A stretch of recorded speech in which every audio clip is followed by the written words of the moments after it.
அரசாங்கம் எது தந்தாலும் பரவாயில்லை, எம் மக்கள் நாம் கூறுவதை ஏற்றுக்கொள்வார்கள் என்றிருந்த அந்த சூழலை மாற்றி, இது தந்தால்தான் மக்கள் வரவேற்பார்கள், இல்லையேல் எம்மை புறக்கணித்து விடுவார்கள் என்று கூறக்கூடிய சிந்தனை மாற்றங்களை உருவாக்கியுள்ளது தமிழ் மக்கள் பேரவை.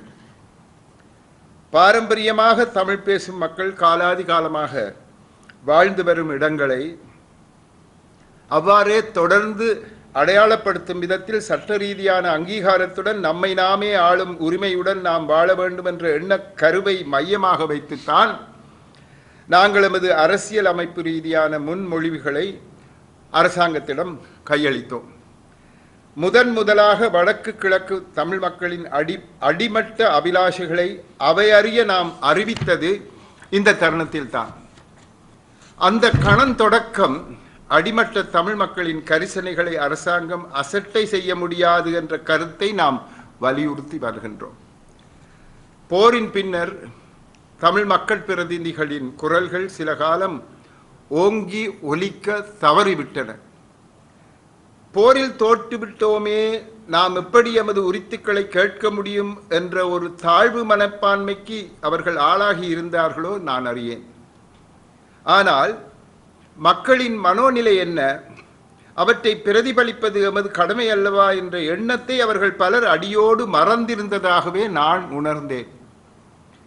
ஆங்கிலத்தில் அல்லது சிங்களத்தில் பெரும்பான்மையின மக்களின் கவனத்திற்கு கொண்டு வர வேண்டிய எமது மக்களின் அவலங்களை, அபிலாஷைகளை, அங்கலாய்ப்புகளை பாராளுமன்றத்தில் எம் பிரதிநிதிகள் தமிழில் பேசிவிட்டு வர அவர்கள் கூறியதை எவருமே கணக்கெடுத்ததாக தெரியவில்லை. தாம் பேசியதை தமிழ் பத்திரிகைகளில் இடம்பெறச் செய்தால் அதுவே போதும், அரசியல் தீர்வுகள் எது கிடைத்தாலும் அதனை ஏற்கலாம், எங்களுக்கு திருப்பி கேட்கும் உரித்து இல்லை என்ற எண்ணத்தில் தான் தமிழ் மக்கள் பேரவை ஜனனமாகும் வரையில் எமது தலைமைத்துவங்கள் இருந்து வந்ததாக தெரிகின்றது.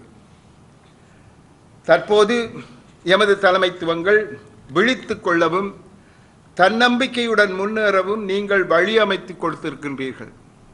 இந்த ஒரு வருடத்தினுள் எமது தமிழ் தலைமைத்துவங்கள் தன்னம்பிக்கையுடன் முன்னேற நீங்கள் அடிகோலியுள்ளீர்கள். நாங்கள் எமது தலைமைத்துவங்களுக்கு எதிரானவர்கள் அல்ல, அவர்களுக்கு பக்கபலமாக நின்று மக்கள் பணியில் ஈடுபட்டு வருகின்றவர்களே நாங்கள் என்ற கருத்தை வலியுறுத்தி வருகின்றோம். அடுத்து நாங்கள் இராணுவத்திற்கு பயந்து, அரசாங்கத்திற்கு பயந்து, போலீசாருக்கு பயந்து எமது எண்ண கருத்துக்களை எடுத்துரைக்க முடியாத பேசாமடந்தைகளாக இருந்த காலத்தை மாற்றி தமிழ் மக்களின் அவலங்களை, ஆசைகளை அகிலமறிய பொங்கி எழுந்து ஆனால் பொறுமையாக எடுத்துரைத்தமையால் எமது மக்களின் தன்னம்பிக்கையை தளித்து எழ செய்துள்ளீர்கள். குட்ட குனியும் மக்கள் அல்ல நாங்கள். குடியுரிமை கேட்டால் குட்டமா பார்க்கின்றீர்கள் என்று குட்டியவனையே குறை கூறும் அளவுக்கு மக்களுக்கு உற்சாகத்தை ஊட்டியவர்களும் நீங்கள்தான். தமிழ் மக்கள் பேரவை அதன் பொருட்டு பெருமைப்படலாம்.